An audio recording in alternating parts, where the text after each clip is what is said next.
You get time for bigger things.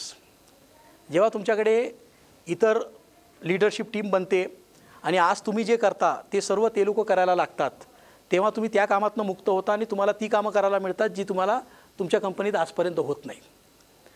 तुमच्या कंपनीत आजपर्यंत जे झालं नाही ते करायचं असेल तर तुम्हाला अशी कामं करावी लागतील जी आजपर्यंत आपल्या कंपनीत झाली नाहीत.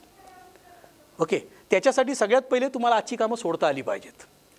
तर ह्या 7-8 जणांनी मिळून जो कोर टीमनी ही कामं केलीत आणि तुम्हाला आजच्या कामातनं फ्री केलं, तर तुम्ही स्ट्रॅटेजी बनवणं, पुढच्या लेवलला जाणं, इंटरनॅशनल करणं, एक्सपोर्टच्या अपॉर्च्युनिटीजवर हे काम करणं, या सर्व गोष्टी कराव्या लागतील, तरच तुम्ही त्यातनं फ्री होऊ शकता.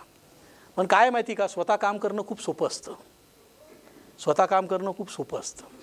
इतरांना तयार करण्यामध्ये फार वेळ जातो आणि तो वेळ जाऊ नये म्हणून बऱ्याच वेळा आपण स्वतःच करत असतो. कारण इतरांना डेव्हलप करणं कठीण आहे, इतरांना तयार करणं कठीण आहे.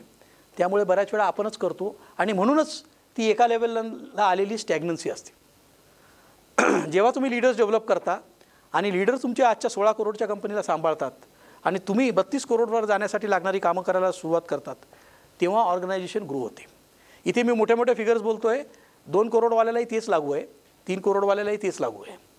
ओके, जेव्हा 3 करोडची कामं तुम्हाला सोडता येतील, तुमच्याशिवाय 3 करोडची कामं जेव्हा होतात आणि ह्या 3 करोडच्या कामातनं तुम्ही फ्री होता, तेव्हा तुम्ही 6 करोडवर जाण्यासाठी लागणारी कामं करू शकता.